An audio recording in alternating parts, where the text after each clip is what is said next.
On a eu un rebond des indices US hier. On verra donc on est toujours, hein, dans cette zone, de continuation baissière. Donc on va faire le point donc sur le SP500, Nasdaq, DAX et CAC 40. Avant cela, n'oubliez pas donc notre accompagnement idena-bourse.com, notre site internet. Vous avez tous les détails donc sur notre site, le programme donc du groupe privé. Vous pouvez avoir y accès totalement gratuitement en ouvrant un compte chez notre partenaire Vantage, entre 2 et 6 mois d'abonnement totalement gratuit. Vous avez donc, en cliquant sur notre lien, hein, tout simplement, d'affiliation, c'est l'affiliation qui finance les mois d'abonnement. Vous avez l'abonnement classique si vous le souhaitez. Le tout est sans engagement, donc vous pouvez également nous contacter, hein, si vous avez des questions. Notre Discord, un Discord de la chaîne, n'hésitez pas également à nous rejoindre, également si vous avez des questions. Et encore une fois, merci à ceux qui like et qui s'abonnent, ça soutient énormément la chaîne. Donc je ne vais pas passer sur le calendrier ICO parce qu'il ne s'est rien passé, tout est reporté donc à vendredi prochain au 24 octobre. Donc toujours avec le shutdown, hein, tout simplement. Baisse des taux, alors j'en ai parlé sur le brief crypto, je vais en parler ici aussi. Pour le moment, on price 3 baisses des taux. En janvier, hein, pardon, janvier. Sinon, en décembre, il y a un petit bug, hein, sur le site. Alors, peut-être pas finalement. Tout à l'heure, il y en avait un. Mais donc, on est, voilà, à 350 points de base. Oui, en décembre, donc deux baisses des taux. Et oui, ouais, je pense que c'est correct. Et 99%, donc d'ici la fin du mois, hein, 29 octobre.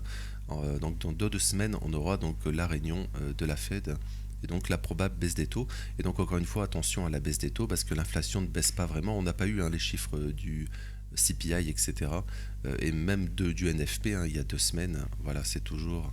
On ne sait pas encore, hein, ce qui s'est passé le mois précédent. Donc en septembre, hein, septembre qui est le premier mois du quatrième trimestre, hein, enfin, pardon, le dernier mois du troisième trimestre, je vais arriver. Attention, hein, tout simplement, je le ressors, on le répète depuis un certain temps sur la chaîne, c'est que l'emploi ralentit. La Fed a baissé les taux en septembre parce que l'emploi était mauvais, pas parce que l'inflation baissait, encore une fois. L'inflation ne baisse pas, elle reste stable, voire elle avait monté un 2,01%. Vraiment attention au changement de narratif, encore une fois, qu'on baisse les taux parce que, non pas parce que l'inflation, etc., que tout ira bien, mais parce que le marché de l'emploi est mauvais, que tout simplement l'économie, hein, pourrait ralentir, l'économie réelle, hein, parce que vraiment S&P 500, etc., euh, c'est vraiment donc les sociétés, les 500 plus grosses sociétés, donc les profits, etc., bien sûr, ils augmentent, mais l'économie réelle aux États-Unis, bah là, on n'a pas vraiment. euh, c'est vraiment l'emploi finalement on a ça pour le moment, qui.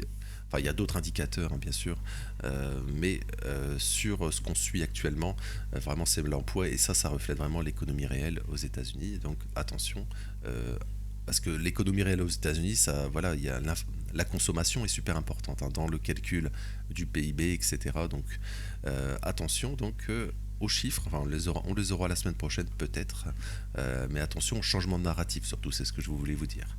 Changement de narratif sur les marchés. Alors donc sur le voilà, alors en parlant des tarifs, enfin avec la Chine, bah, apparemment voilà, ça s'arrange, on va dire, ça devient plus tranquille. Voilà, les États-Unis font des concessions, etc. Donc voilà, on a eu un rebond hier. Également, on avait une histoire avec des banques régionales aussi, avec des crédits. Apparemment, c'est moins pire que prévu. Donc on a eu un rebond, hier, enfin, on a ouvert, hein. Voilà, je vais mettre le SP500 classique. Voilà, hier on a ouvert, on a consolidé un petit peu, on a rebondi, donc voilà, comme ça. Alors, je pense qu'il faut toujours faire super attention sur les indices US. Alors, tout simplement parce que en 4 heures ou en daily, on va aller en daily par exemple, on est toujours en fait dans ce FVG ici. Ça veut dire qu'on fait la grosse bougie baissière et cette semaine, finalement, on consolide dans cette bougie. Voilà, attention, on se consolide dans cette bougie et pour le moment, ce fair value gap est maintenu. Donc, théoriquement, on juste consolide. Voilà, ici, c'est le fair value gap ici. Donc pour le moment, on est venu dedans, on se fait rejeter, etc. On rebondit. Donc on aura une zone, hein, ici super importante en 4 heures. Donc théoriquement, lundi, on pourrait avoir une correction, on pourrait même ouvrir en gap baissier, revenir dans cette zone, pourquoi pas, et continuer à la baisse, parce que ce qui reste le plus probable, tant que c'est maintenu, hein, toute cette zone, c'est vraiment la continuation baissière, hein, c'est le but. Voilà, on fait une forte baisse, on reprice cette baisse un petit peu, et le but finalement ensuite c'est la continuation baissière. Donc attention, rien n'est sauvé sur les indices US. Même si on a une belle réaction hier, hein, c'est bien, on a pris le plus bas de mardi, on a eu la belle réaction, la clôture, etc. Donc c'est ce qui est positif. Mais pour le moment, voilà, en weekly aussi, on peut le voir ici. Voilà, je vais supprimer tout cela. Voilà, en weekly aussi, hein, regardez, on a une bougie haussière, donc ce qui est positif, mais attention à court terme. En fait, ce qui serait positif d'une certaine manière, ça serait qu'en début de semaine, on fait une jambe baissière. Semaine prochaine, on va chercher les stops et ensuite on a la réaction, le contre-pied en fait. Ça serait une bougie de range ici, weekly, enfin daily pardon, ou weekly c'est la même chose. Finalement, on prend les stops au sud et ensuite on fait la réintégration et on fait la continuation haussière sur les indices. Mais tant que c'est maintenu, il est toujours probable de faire une continuation baissière sur les indices US. Donc attention, et surtout à court terme, on aura ce fair value gap ici super important en 4 heures. C'est la même chose sur le Nasdaq ici. Voilà, le Nasdaq fait exactement la même chose. Voilà, c'est toujours maintenu ici, donc attention à ne pas faire une nouvelle jambe baissière parce qu'on est sur un range. Voilà, un range ici. On est pris les stops hier ici. Voilà, pour le moment, on rebondit. Alors, j'en avais parlé également voilà, c'est pour ça que les canaux, etc., je suis pas super fan. Mais théoriquement, on pourrait avoir une sorte de biseau ici, voilà, qu'on taille à la baisse. Là, théoriquement, on le reteste. Donc théoriquement, on pourrait avoir une zone de rejet, mais également, on pourrait aussi avoir un canal ici. Voilà, je le fais grossièrement comme ça. Voilà, un canal comme ça, voilà, canal. Voilà, ça marcherait aussi, je veux dire, on aurait un canal comme ça pour rebondir et peut-être faire une continuation baissière ensuite. Mais voilà, voilà, je veux dire, tous les figures chartistes, ce genre de choses, c'est vraiment c'est pour voir une tendance. Hein, finalement, c'est pas, voilà, faut pas être super précis avec ça parce qu'on peut les tracer un peu comme on veut. Donc attention à ce genre de choses, bien sûr. C'est vraiment l'analyse technique finalement. Ce qui est plus important, c'est la macro, on le répète. Hein. La macro, c'est vraiment le plus important, c'est les fondements. C'est ce qui fait les tendances long terme. Et l'analyse technique, bah, c'est intéressant pour voir les zones de prix, en fait, les prises de stop, etc. Ça marche, hein, je veux dire, sur du court terme. Voilà, on va chercher des points d'intérêt avant de faire des mouvements, etc. Ça marche, mais voilà, c'est pas non plus, hein, c'est pas précis, je veux dire. Voilà, il faut faire attention. Alors parfois ça l'est, hein, bien sûr, mais en règle générale, il faut faire, voilà, pour le moment, voilà, alors c'est précis dans certains sens, hein, parce que par exemple on fait la prise de stop ici, voilà, on a le rebond, c'est super précis je veux dire. Mais sur des canaux, etc., bah, on peut les tracer un peu comme on veut, donc ça c'est voilà. Moi c'est pour ça que je suis pas super fan de ce genre de choses. Bref, fin de l'aparté.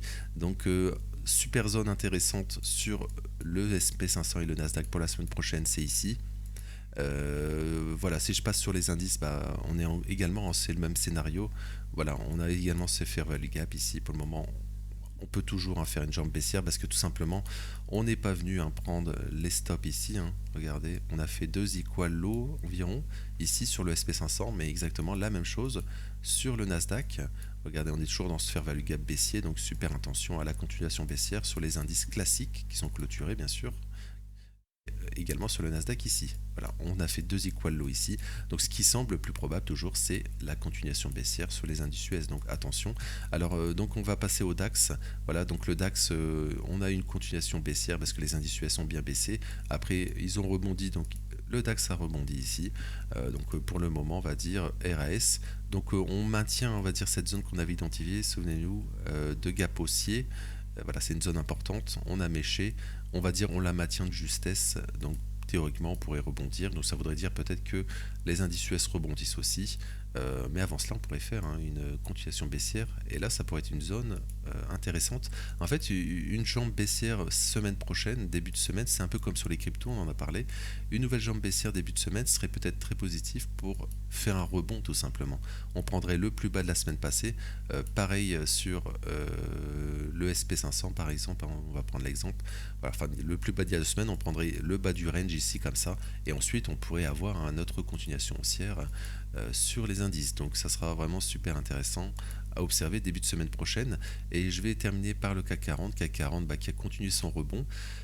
On a repris donc le plus haut de la veille. On avait eu un beau retracement. Voilà, enfin on a clôturé. Enfin, on avait ouvert pardon, oui, en gap baissier, on est revenu dedans, donc théoriquement, hein, le CAC 40 pourrait peut-être consolider en fonction finalement de ce qui va se passer sur les indices US, les futurs US, etc. Mais l'objectif, ça reste toujours hein, un nouvel ATH sur le CAC 40 ici, hein, cette zone, voilà, cette trendline, enfin cette ligne, voilà, c'est toujours l'objectif, peut-être la semaine prochaine, et il faudra faire super attention. C'est si tout simplement on fait une continuation baissière sur les indices US, c'est-à-dire que si le CAC 40 va faire la prise de stop au nord et que les indices US tout simplement continuent à consolider dans leur fair value gap par exemple, voilà, ils continuent à consolider, etc. Ça consolide, la prise de stop et ensuite la continuation baissière par exemple sur les indices US. Et là, le CAC 40, s'il va chercher son ATH, il faudra faire super attention que c'est pas tout simplement le fake move. On va chercher les stops avant le mouvement donc baissier. Là, il faudra faire attention sur le CAC 40. Mais pour le moment, ce qui semble logique, c'est vraiment d'aller chercher l'ATH sur le CAC. Voilà, je vais m'arrêter là pour aujourd'hui, donc j'espère que ça vous aura plu. N'oubliez pas donc de liker, de vous abonner. Encore une fois, merci à ceux qui le font. Je vais vous souhaiter un bon week-end, un bon samedi, et merci.